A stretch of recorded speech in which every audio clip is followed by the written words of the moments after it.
Salam Bapak Ibu Saudara sekalian, selamat malam. Kembali kita merenungkan firman Tuhan di dalam menara doa keluarga. Tapi sebelumnya kita akan berdoa terlebih dahulu. Mari kita berdoa. Kami bersyukur Tuhan kesempatan yang indah ini kami boleh merenungkan firman-Mu.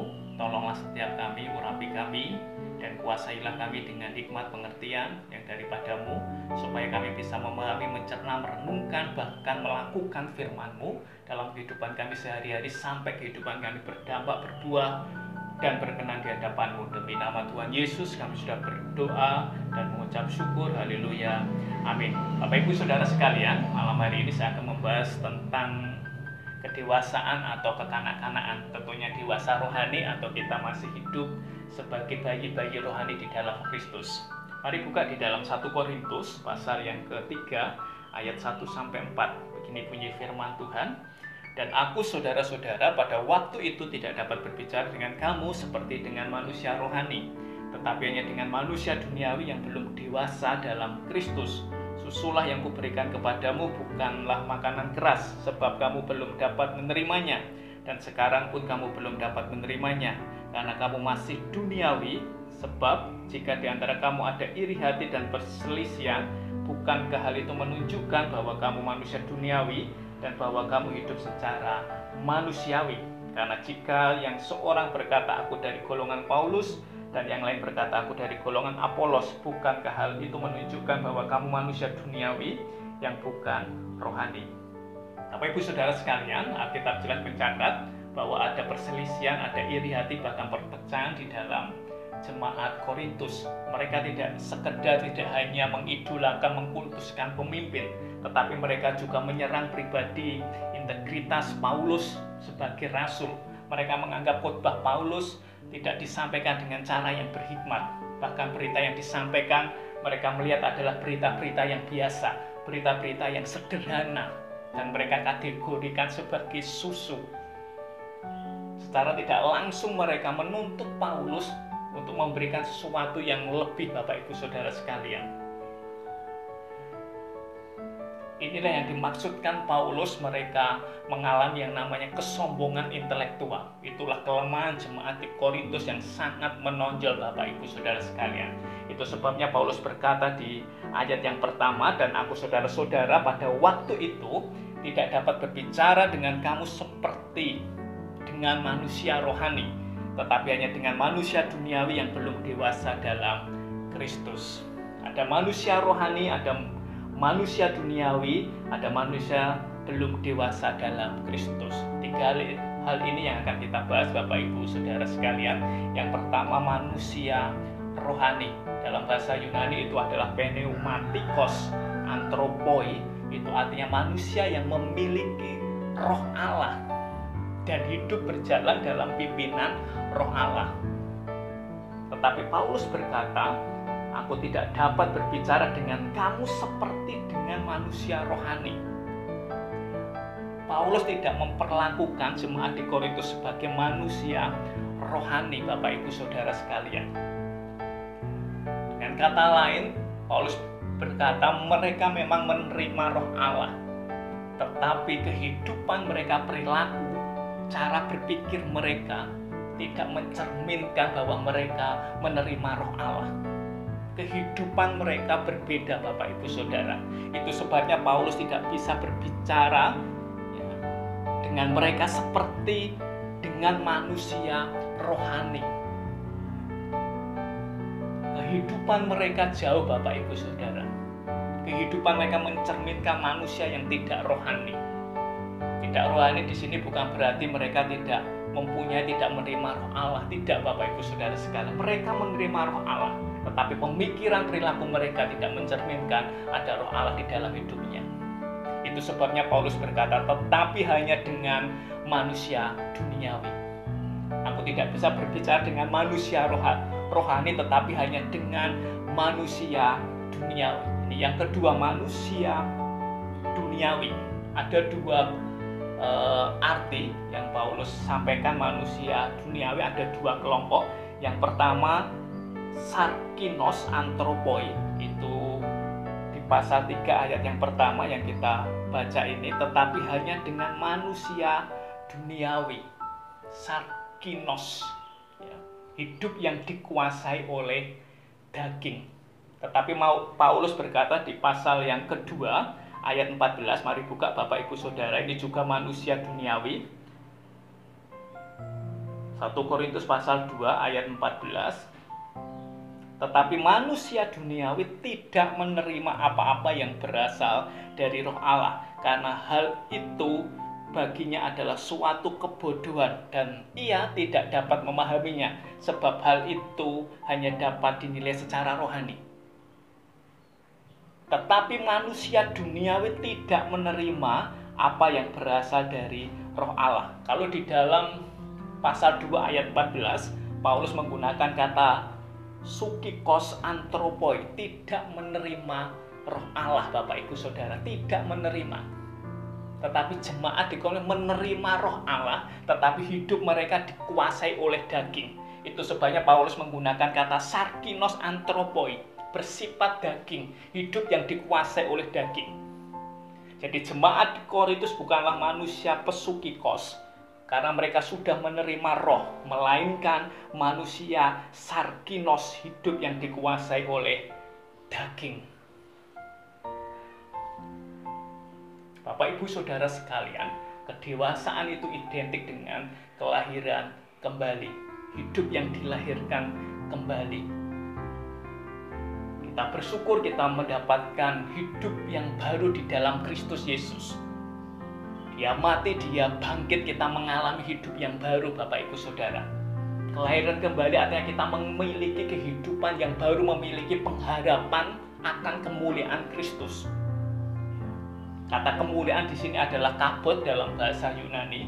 Itu adalah hidup yang terfokus, yang memiliki orientasi kepada hidup yang berkualitas, mengakar di dalam Kristus, hidup yang berbobot di dalam Kristus, hidup yang mengakar dengan kuat. Itu kemuliaan, Bapak Ibu Saudara sekalian. Itu hidup lahir baru, kelahiran kembali. Seringkali kita terjebak orang yang lahir baru ketika kita menerima Tuhan Yesus masuk di dalam hidup kita. Kita percaya, kita klaim kita sudah lahir baru. Tidak, Bapak Ibu Saudara. Tidak cukup sampai di situ.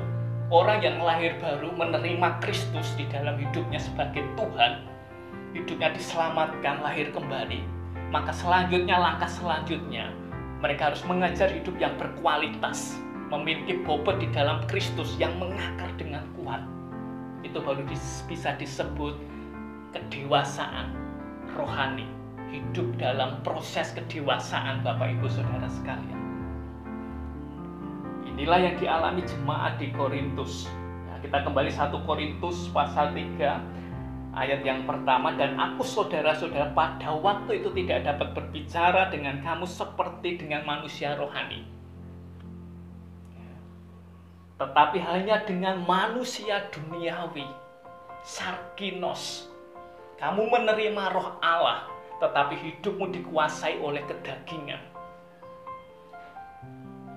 yang belum dewasa dalam Kristus. Belum dewasa dalam Kristus. Dalam bahasa Yunani belum dewasa adalah nepios. Itu adalah bayi artinya. Gambaran anak kecil, Bapak Ibu Saudara sekalian. Maka Paulus berkata, ayat yang kedua, susulah yang kuberikan kepadamu, bukanlah makanan keras, sebab kamu belum dapat menerimanya, dan sekarang pun kamu belum dapat menerimanya. Susulah yang kuberikan kepadamu. Paulus mau berkata, Bapak Ibu Saudara, Injil itu adalah susu, sekaligus juga makanan keras. Injil yang diajarkan kepada jemaat di Korintus itu adalah hikmat Allah, hikmat yang dari atas. Paulus mengajarkan Yesus mati bangkit, Bapak Ibu Saudara sekalian. Hidup yang dilahirkan kembali, hidup untuk Kristus. Susulah yang kuberikan kepadamu, bukan makanan keras. Susu ini adalah anugerah yang Tuhan berikan kepada kita. Kita dilahirkan kembali. Injil sebagai anugerah, Bapak Ibu Saudara. Hidup kita diselamatkan. Selanjutnya kita menghidupi Injil yang sudah kita terima Bapak Ibu Saudara. Hidup yang berkualitas, yang berbobot, yang mengakar kuat kepada Kristus Yesus. Itulah makanan keras. Tetapi jemaat di Korintus menganggap pengajaran khotbah yang diajarkan Paulus itu hanya sekedar atau diibaratkan susu biasa-biasa saja. Mereka meminta sesuatu yang lebih lagi karena mereka merasa sudah berhikmat Bapak Ibu Saudara. Mereka meminta makanan yang keras. Mereka salah memahami konsep yang diajarkan Paulus. Diawali dengan susu, baru kita bisa makan makanan yang keras Bapak Ibu Saudara. Ya. Injil itu sebagai susu, anugerah yang Tuhan berikan kepada kita Bapak Ibu Saudara. Kita dilahirkan kembali melalui Yesus Kristus. Maka selanjutnya kita harus hidupi, kita harus menekuni hidup berkualitas di dalam Kristus Yesus. Itulah makanan keras, menyangkal diri memikul salib, mengikuti cara teladan Tuhan Yesus hidup. Itu makanan keras selanjutnya Bapak Ibu Saudara sekalian. Kita mengaku Kristen, kita mengaku sudah lahir baru, tetapi kehidupan kita tidak mencerminkan bahwa Kristus hidup di dalam kita. Kita masuk tergolong sarkinos, antropoi. Kita dikuasai oleh kedagingan Bapak Ibu Saudara. Bukan kita dipimpin oleh Roh Allah, tetapi kedagingan yang memimpin kita. Paulus sangat jelas menegur jemaat di Korintus. Mereka mengalami kesombongan intelektual. Mereka merasa sudah berhikmat, sudah pelayanan. Itu sebabnya Paulus berkata, susulah yang kuberikan kepadamu bukanlah makanan keras, sebab kamu belum dapat menerimanya. Bukan kesalahan pengajaran yang disampaikan Paulus, bukan masalah itu Bapak Ibu Saudara. Mereka belum bisa menerimanya. Dan sekarang pun kamu belum dapat menerimanya. Karena mereka masih duniawi. Sebab jika di antara kamu ada iri hati dan perselisihan. Paulus menunjukkan Bapak Ibu Saudara, membuktikan. Ini buktinya kamu masih ada iri hati, ada perselisihan. Itu menunjukkan bahwa kamu hidup di dalam kedagingan. Paulus tidak omong kosong, Bapak Ibu Saudara sekalian. Dia menjelaskan, dia juga membuktikan bahwa kalian itu hidup dalam kedagingan. Masih ada iri hati dan perselisihan. Kata iri hati dan perselisihan dalam bahasa Yunani, iri hati itu silos, perselisihan itu eris. Dua hal ini Bapak Ibu Saudara, ketika ada iri hati dan perselisihan, ini mengakibatkan orang sombong. Ini mengakibatkan perpecahan Bapak Ibu Saudara. Ini mengakibatkan tidak menghargai orang lain.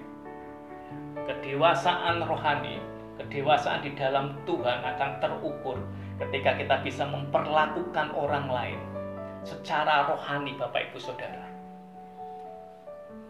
Kedewasaan rohani itu akan terukur ketika kita bisa memperlakukan Tuhan secara terhormat, secara rohani. Mereka tidak bisa memperlakukan Paulus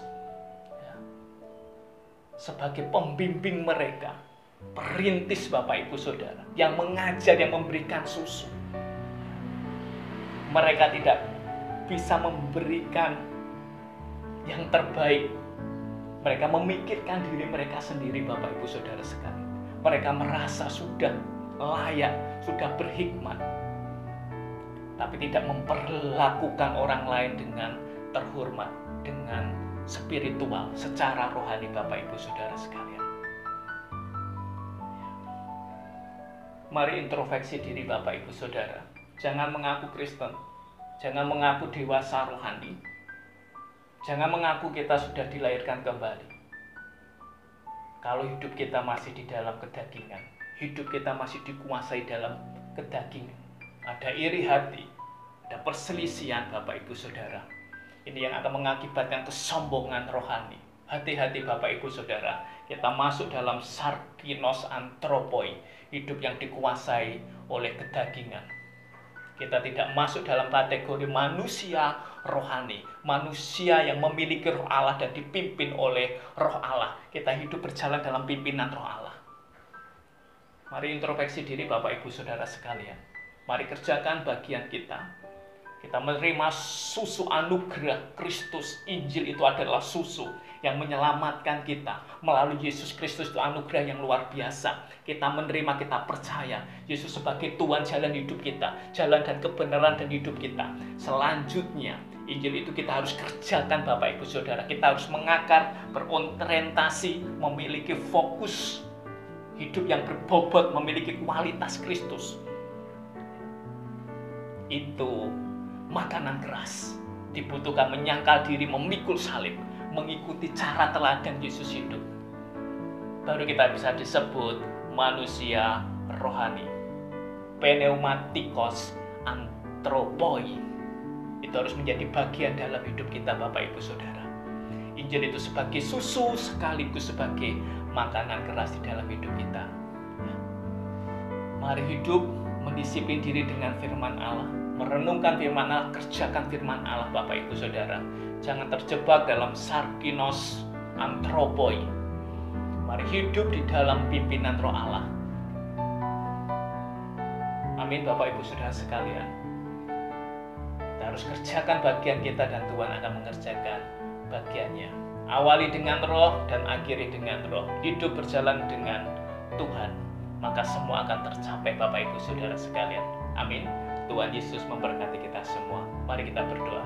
Kami bersyukur Tuhan untuk firman iman malam hari ini memberkati kami. Ajari kami menjadi manusia rohani. Pneumatikos antropoi menjadi bagian hidup kami. Hidup dalam pimpinan-Mu Tuhan. Hidup sesuai dengan kehendak dan rencana-Mu. Menyangkal diri, memikul salib, mengikuti cara teladan-Mu, dan berorientasi pada kualitas berbobot supaya itu mengakar di dalam hidup kami. Terima kasih Tuhan Yesus Kristus, ampuni iri hati kami, perselisihan kami, kesombongan rohani kami. Ampuni sarkinos antropoi, kedagingan yang menguasai hidup kami. Kami mohon ampun Tuhan, kami bertobat. Dan biarlah roh Allah yang boleh menguasai hidup kami, menuntun kehidupan kami selanjutnya. Terima kasih, urapi kami, urapi umat-Mu yang mendengarkan dimanapun umat-Mu berada. Turunkan hadirat-Mu, turunkan shalom-Mu, kuasa-Mu turun, supaya kami menjadi manusia-manusia rohani yang melakukan kebenaran dan keadilan, dan hidup kami berbuah, berdampak, berkenan di hadapan-Mu. Demi nama Tuhan Yesus, kami sudah berdoa dan mengucap syukur, haleluya, amin. Tuhan Yesus memberkati kita semua.